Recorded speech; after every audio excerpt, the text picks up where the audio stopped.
Hello there, 8th graders from Behave School. This is Teacher Krishna, and thank you for coming to our second online lesson for this year. So I hope that you are adapting well to our methodology and to everything we're using digitally because of the situation that is going right now in our country. But do not worry about it. It's just a matter of getting used to it. And of course, if you have any questions, remember that you can contact us in WhatsApp or in the Google Classroom. So, welcome to the science class for week 11. And this week we're going to study topic 2.04, water conservation. Before we start, I have some general directions for you. This is something that you already did last week. So log into Agilex, enter to the Google Classroom, download our Word document, save it inside your science folder, and name it in the following way. Add your code, your name, grade, and section. And observation, this is extremely important because last week a lot of students did not have the appropriate name in their documents. And remember that in the rubric, I am going to evaluate the format of your document. So make sure to have everything just that is specified in here.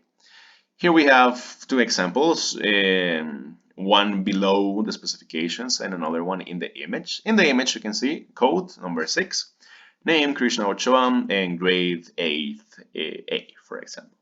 Make sure to have it ready.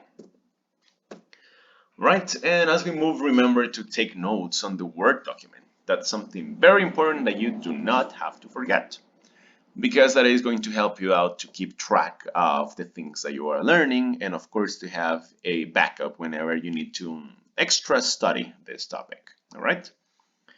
So, as I mentioned before, we're going to study topic 2.04, conservation of water, but it's important that we start with our begin with the end in mind. And of course, our end in mind for this topic is identifies actions that can be taken to conserve water by defining the issue of water conservation so that he or she can examine the consequences of failing to conserve water.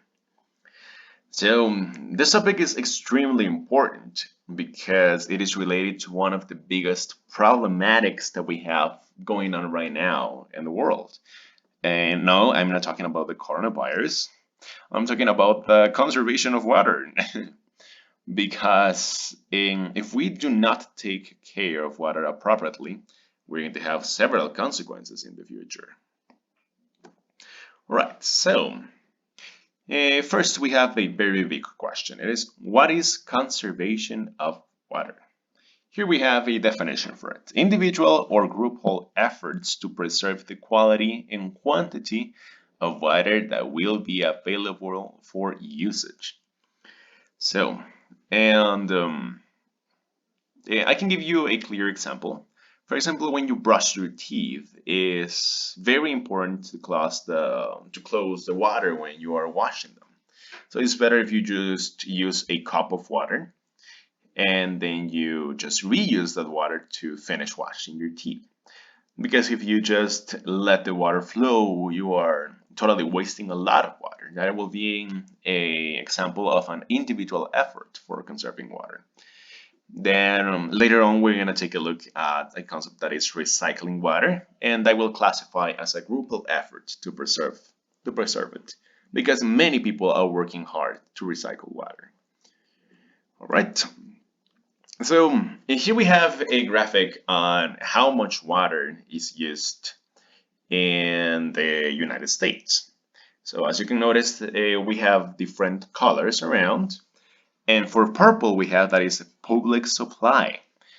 And for the pink one, we have rural, domestic, and livestock. For the green one, we have irrigation. For the orange one, we have thermoelectric power. Brown one, other industries use. And lastly, the sky blue one, which is total withdrawals. So if you observe the water, the graphic, right at the bottom, you will find several years. We have 1950, 1955, so on and so forth. And The most noticeable colors from the graphic are the orange one, green, brown, and purple. So let's analyze it a little bit. Let's start with the purple one. That is the public supply. That means that is the water that citizens use at their houses for several things. Let me give you an example. What do you use water for in your house?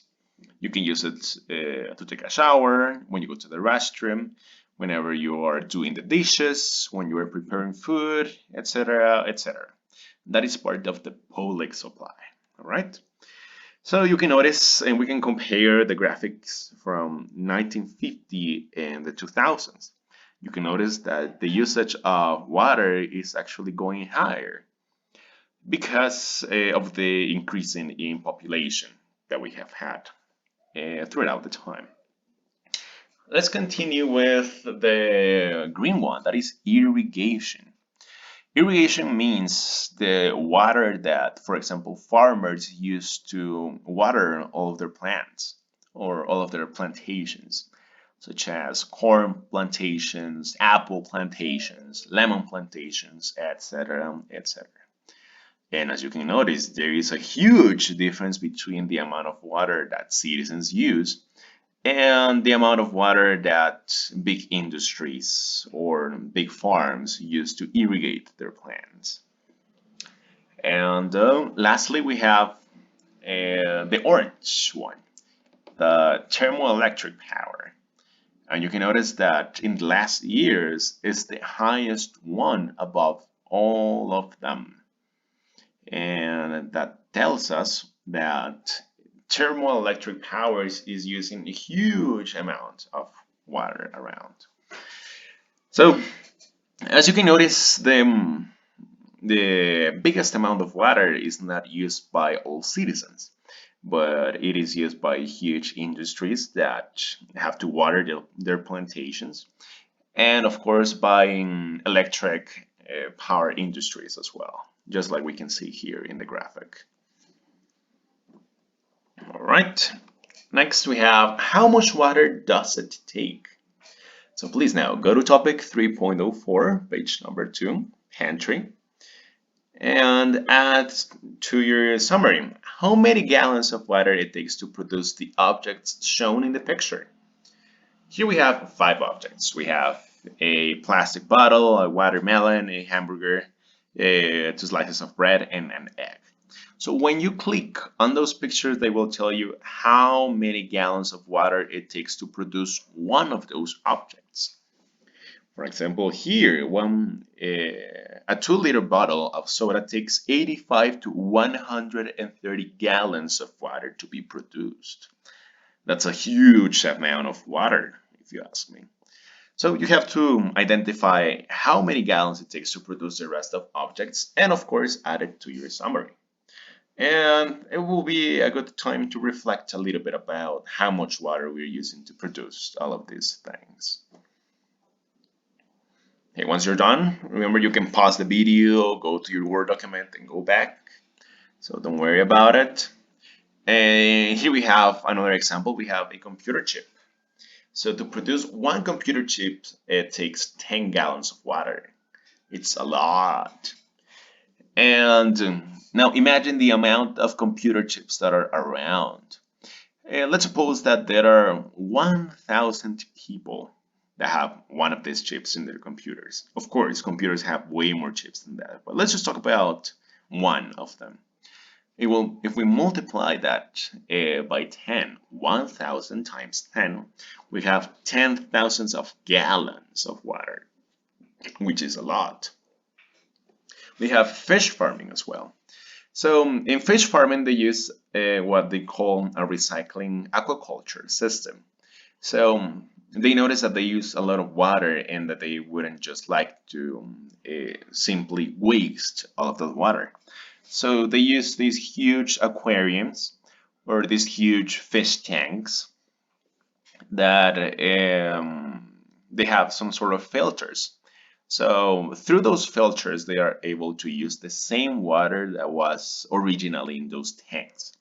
so they do not have to throw the water away that they have already used and fill it up with new water. Right. So now I will ask you to watch the video that is right on this link. You can find it on your on the platform. You can find the link in the platform. And you have to make a comment related to the question that is right here. What do you think about the recycling water? About recycling water in Israel?